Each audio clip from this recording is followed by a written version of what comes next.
Assalamualaikum warahmatullahi wabarakatuh. Perkenalkan, saya Sophia Khairani dengan NIM 2201040006. Di sini saya akan menjelaskan beberapa pertanyaan dari mata kuliah Al-Islam 2. Nah, yang pertama itu bagaimana makna spiritual ibadah bagi kehidupan sosial serta berikan contohnya. Pengertian ibadah yaitu pengabdian diri kita kepada Allah, seperti sholat, puasa, zakat, membaca Al-Quran, haji, dan lain-lain. Kehidupan di dunia tidak hanya untuk hal tersebut, bisa juga seperti berdagang, bertani, terus bekerja, bersosialisasi kepada seluruh masyarakat yang ada di sekitar kita. Manusia sebagai makhluk yang lemah harus menaati segala aturan yang telah ditentukan oleh Allah Subhanahu wa Ta'ala.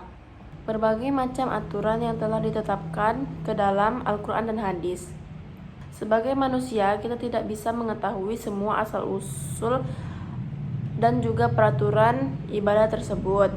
Ada peraturan yang bisa dijangkau oleh akal manusia, dan ada juga peraturan yang tidak bisa dijangkau oleh akal sehat manusia. Manusia sebagai makhluk kecil di muka bumi yang diciptakan, sudah seharusnya manusia taat beribadah karena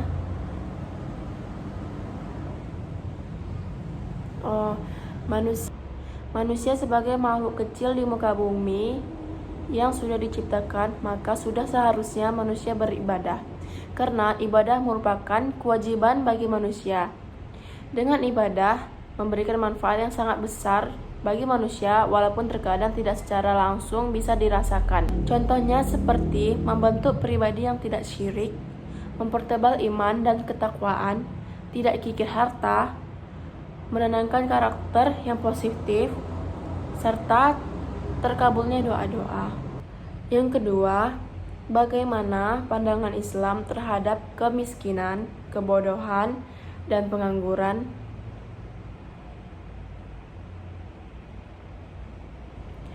Yang kedua, bagaimana pandangan Islam terhadap kemiskinan, kebodohan, dan pengangguran? Bagaimana solusinya dan berikan contohnya. Yang pertama, kemiskinan. Agama Islam pada hakikatnya tidak memandang seseorang dari harta kekayaannya. Namun Allah Subhanahu wa Ta'ala menilai seseorang dari ketakwaannya. Orang miskin di akhirat kelak akan masuk surga 500 tahun lebih dahulu daripada orang kaya. Akan tetapi bukan berarti Islam mengajarkan kita untuk menjadi miskin. Justru sebaliknya, orang Islam dianjurkan untuk menjadi kaya raya.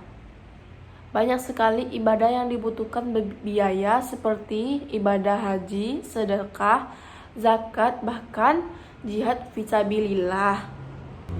Oleh karena itu, apakah miskin atau kaya dalam Islam yang dilihat adalah ketakwaannya? Nah, contohnya seperti seseorang berpenghasilan di bawah UMR, tinggal dan menetap di Jakarta. Orang tersebut tidak akan bisa memenuhi kebutuhan hidupnya karena pendapatannya itu tidak mencukupi. Yang kedua, kita bahas tentang kebodohan. Islam tidak sangat menyukai kebodohan, karena dengan kebodohan maka akan menyeret seseorang kepada kesyirikan dan kekufuran kepada Allah Subhanahu wa Ta'ala.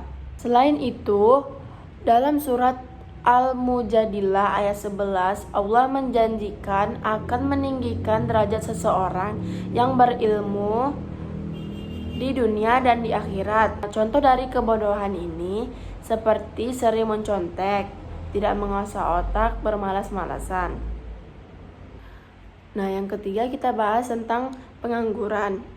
Islam tidak menyukai orang yang meminta-minta, sehingga sebaiknya setiap orang menjauhi dari pengangguran ini.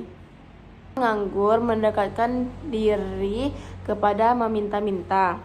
Dalam sebuah hadis Rasulullah SAW menjelaskan bahwa orang yang bekerja mencari kayu bakar dan menjualnya lalu makan dari hasil tersebut lebih baik daripada yang berdiam diri saja.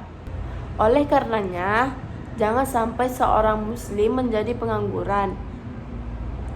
Nah, contohnya seperti kurangnya lapangan pekerjaan sehingga terjadilah pengangguran yang berlebihan. Dalam Islam pun memberikan solusi pengangguran kemiskinan dengan beberapa cara yang bisa dilakukan, di antaranya ialah zakat.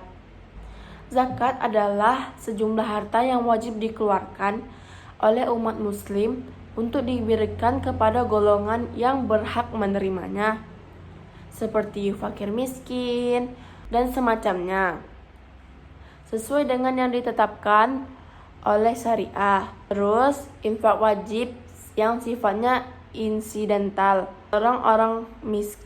menolong orang miskin sebagai ganti kewajiban keagamaan. Misalnya membayar fidyah, menolong orang miskin sebagai sanksi terhadap pelanggaran hukum agama. Cara menanggulangi pengangguran seperti memperbanyak lowongan pekerjaan, terus mendirikan pusat-pusat latihan kerja, terus memberikan workshop usaha, terus menyelenggarakan bursa pasar kerja, dan memperbaiki kemerataan daerah industri. Terakhir, bagaimana peran akhlak dalam kehidupan berbangsa dan bernegara, serta berikan contohnya. Akhlak atau budi pekerti memiliki peran penting dalam membangun suatu bangsa. Akhlak yang dimaksud adalah akhlakul karimah atau akhlak terpuji. Seseorang yang berakhlakul karimah, maka segala perbuatan dan tingkah lakunya pun baik. Dengan begitu, akan terwujudlah kehidupan yang harmonis dan damai. Sungguhnya, dalam diri Rasulullah terdapatlah suri tauladan yang baik. Demikianlah bunyi salah satu hadis yang dibacakan khotib tersebut. Untuk membentuk dan membangun suatu bangsa yang hebat, bangsa yang aman, damai sejahtera, katanya masyarakat harus berakhlak mulia. Karena hanya dengan memiliki akhlak yang mulia, roda pemerintahan dapat dijalankan dengan baik. Para pengisi pemerintah harus berakhlak mulia agar tidak menyalahgunakan wewenang dan jabatan. Warga masyarakat harus berakhlak mulia agar bisa selalu hidup berdampingan dan harmonis. Bisa jadi segala musibah yang terjadi akibat kesalahan manusia itu sendiri karena jauh dari Allah SWT, jauh dari ajaran Rasulullah SAW. Lanjut khotib membacakan khutbahnya. Dengan memiliki akhlak yang baik, tentu seseorang tidak akan berani berbuat kerusakan. Akhlak yang baik akan menjadi benteng, akan menjadi perisai atau pelindung dalam setiap langkah kehidupan, sehingga manusia tidak akan berbuat dosa. Hasilnya, pembangunan semua di bidang akan stabil. Contohnya seperti bermusyawarah dan menegakkan keadilan.